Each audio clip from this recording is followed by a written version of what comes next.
Hello and welcome back to our Forge modding tutorial series. Today we are going to take a look at Worldgeneration. So we are going to auto-generate something like ores or whatever you want to have. And for that I've made a new class, Tutorial Worldgeneration, which has a setup method. Make sure to make it static, and we're gonna write the word generation right in here, and don't forget to call the method in your setup method of your common proxy. And that's pretty important. You need to actually call it in the common proxy in the setup method. So if we want to register our blocks whatsoever ores into the biomes, we have to actually use the forge registry. Forge registries dot, and there we got biomes, for example, biomes, and then we can get all values. There we get a collection of biomes, and for that we can use lambda to go through each. So for each consumer, there we go. Oh fuck.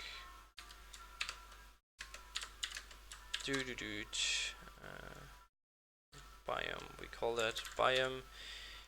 That's like a for loop, but with lambda. If you don't know how lambda works, I'll recommend you to keep checking out the Java tutorials from Oracle, and there is a lambda tutorial. I think I'll link you that in the description. That is pretty decent. There is everything explained from the consumers, how they work, and stuff like that. So keep checking that out.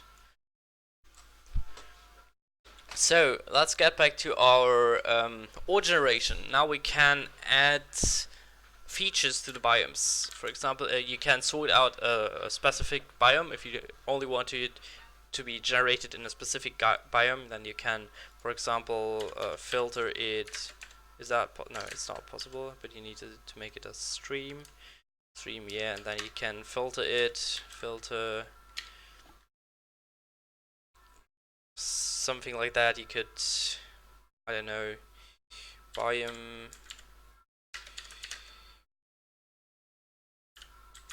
dot equals biomes dot, or is that biome dot air surface cannon world cave edge. Holy shit, that's not a biome. But you know what I mean, so you can like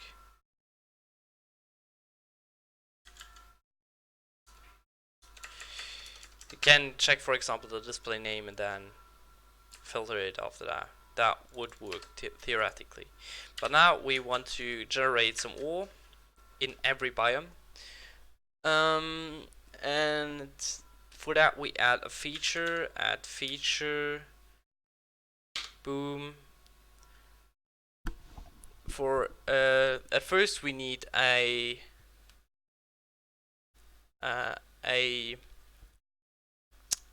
decoration. It's called like that. Decoration. And that's an enum.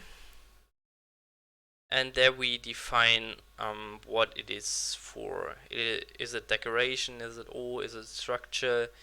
Is it surface structure? You know, depending on what you put in here, it will be generated in a different order, for example, or it will override other things, or not, depending. And in that case, we want it to be underground. No, we want it to be underground ores, not decoration. So that is an ore now, underground ore. And as a feature, we need to create a composition feature from the biome class. Biome, that's correct. Biome create composition feature. and there we can create a composition feature. For that we need a feature, and that would be no feature dot, yeah, mineable. We'll just take mineable. There's so much features you can define them depending on how you need it. Yeah, just look through the list and keep searching for what you need. And then we need a config.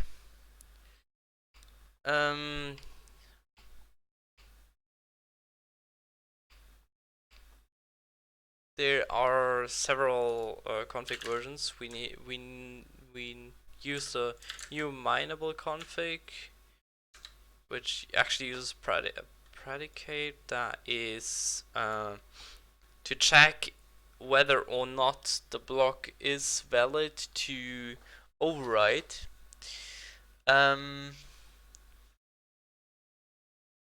So we're using lambda for that again, good old lambda, and check if the block equals block store air. And keep in mind that block is not actually a block, but it's a block stat.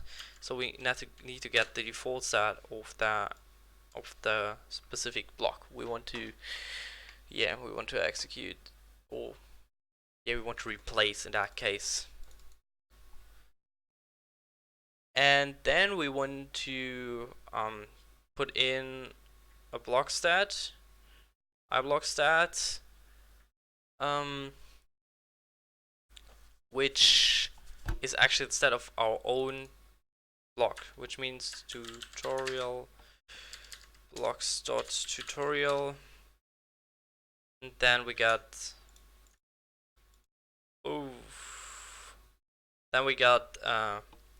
the size of, I think, yeah, it's the size of the vein.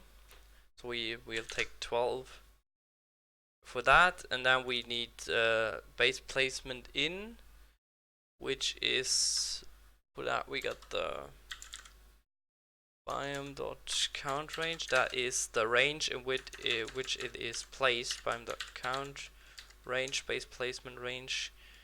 And then we, what is that problem? Yeah, I have exactly not done what I said I would to do. I wanted to do. So got default set. Don't forget that, because you need to actually pass in a stat, not a block, and I'm doing it wrong. Yeah, fuck that. And now we're going to make a new count config. As I said, there are several possibilities how we can approach that, but I'm using a new count range for that count range config, which is that one. This contains 4 integers. First of all, you got, I think that is a start integer. That is so bullshit because my mappings are wrong. Yeah, it's the count, it's the minimum height, it's the maximum height, and it's the maximum height base. So we are going to go with 20 per chunk. I think that is per chunk. 20 generations per chunk. Then I'll set that min value and the base value I set to 0, and the maximum range I'll set to the max height I set to 256. Yeah, that's looking good. So now our ore is generated in every biome with some constraints. So count range, it has 20 per chunks. It starts from 0, the base, so where the most are generated, I think, are at 0, and the maximum height of that being generated are 265. So that sounds good. That is the values per vein. So and then we are making a second one just as an example again, which is which we're using. Yeah, we are replacing rocks with wool. I don't know what Jojo thought when he did that. That is another ridiculous idea. And for that, we're going to use a already defined predicate by mineable config, because they have some predicates already defined, and that is rock. So everything that is a rock can be replaced by that. And we are going to use blocks.wool black wool. We are replacing it with black wool, and and then we are going to use not a count range but a depth average range. That is another calculation, and for that we need the depth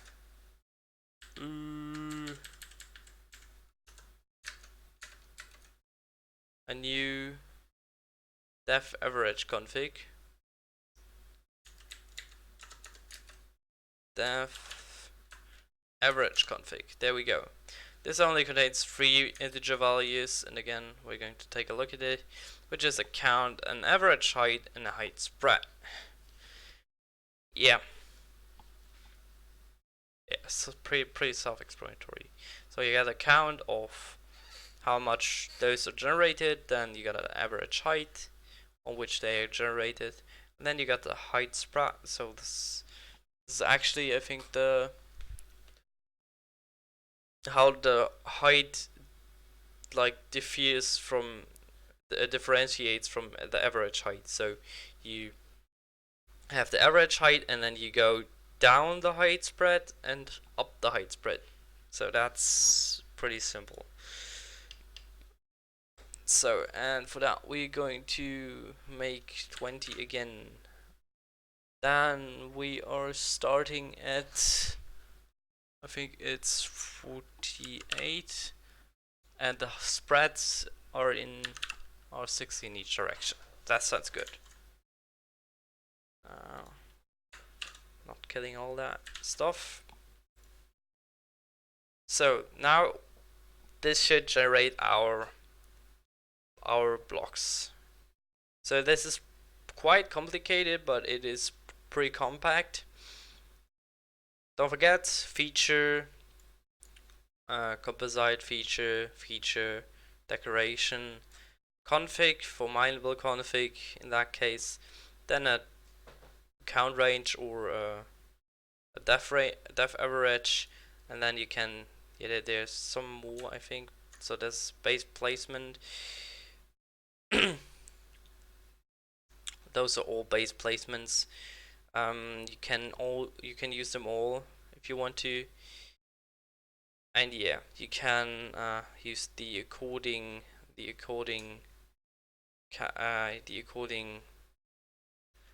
range config to that, but that is, as you see, pretty simple. Yeah, and that is a predicate again. That's lambda. Just look it up or look at the link in the description, and you need to pass in the default stats of each and every block you want to replace or you want to generate. Now, thanks for watching. That's pretty much it. See you in our next videos. Cheers!